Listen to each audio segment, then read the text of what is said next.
Well, I went down to Nutrient Ag yesterday and picked up a really nice little Gallagher strip grazing fence energizer. Oh, and it is windy here. I'm trying to keep out of the wind, but I can't.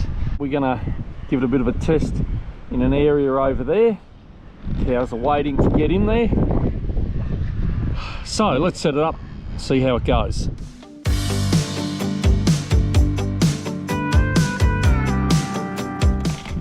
So it's actually a battery operated one. You can hook it up to a car battery or a tractor battery, whatever, or it takes 6 D-cell batteries in there, and I've had these before and they last probably 3 months on the 6 batteries. So you know, that's pretty damn good, isn't it? So we'll set it up and let's see what sort of output it's got when it's going on the fence.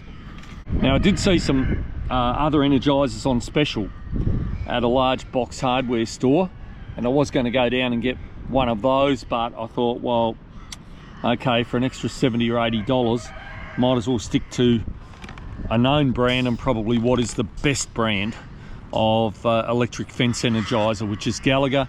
We've got a heap of them here, and I'll tell you what, the cows can chew them, that you can drop them, you can do whatever, but they still go. So we've got the earth clamp on down here, we've got the power one on the line here. Okay, easy enough to figure out how to turn it on. We'll stick her on the highest, number 2. Okay, let's see what sort of kick we've got in it. So that's giving a kick there of 8.1.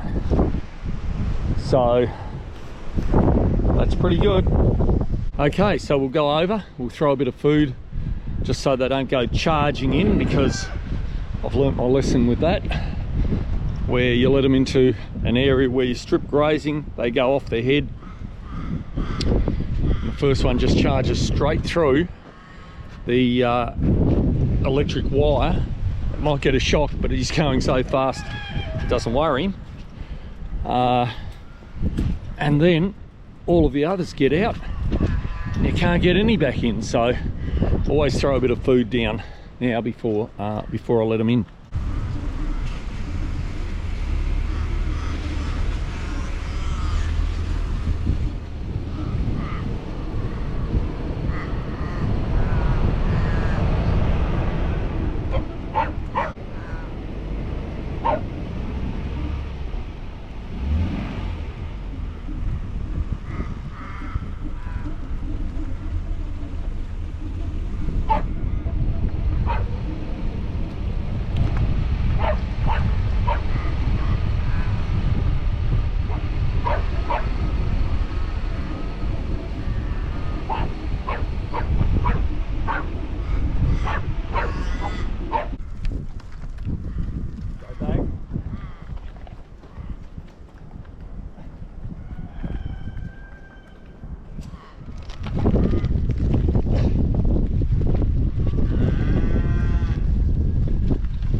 Go on.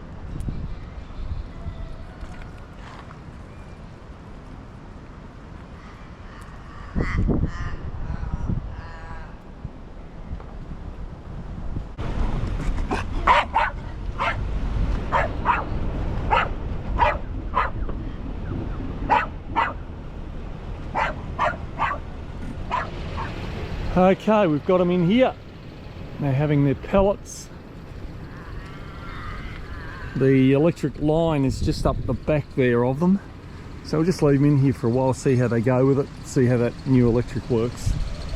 Right, we'll just duck over now and see how the ground's drying out where we want to put potatoes in. Don't know, we might be able to get a few in today. Anyway, we'll go and have a look. Looks like it's dried out on top, so best thing is we have a look, make a decision then. Well, I don't know. I reckon we might be able to get a few in. Let's just walk up here and have a bit of a... Oh gee, that's pretty soft. It's not actually really muddy or anything. I'm not sinking. But it's supposed to be 20 today. So I think we might just leave it until tomorrow. I don't think one day is going to make much of a difference. Certainly don't want to be running over it and creating great holes and furrows in the ground. So we'll lock this up until tomorrow. And if there's no rain, we'll get stuck into it then. Okay, here's an update. It is still too wet.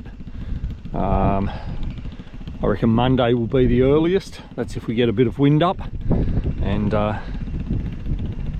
helps dry it out. But gee, I tell you what, I think everyone's struggling to get their potatoes in this year. Anyway, that's all I've got for you at the moment. As soon as we start putting potatoes in, we'll have another video. So stay safe, have fun. Yeah, we're still kicking in Tasmania, we haven't drowned yet. Catch you next time.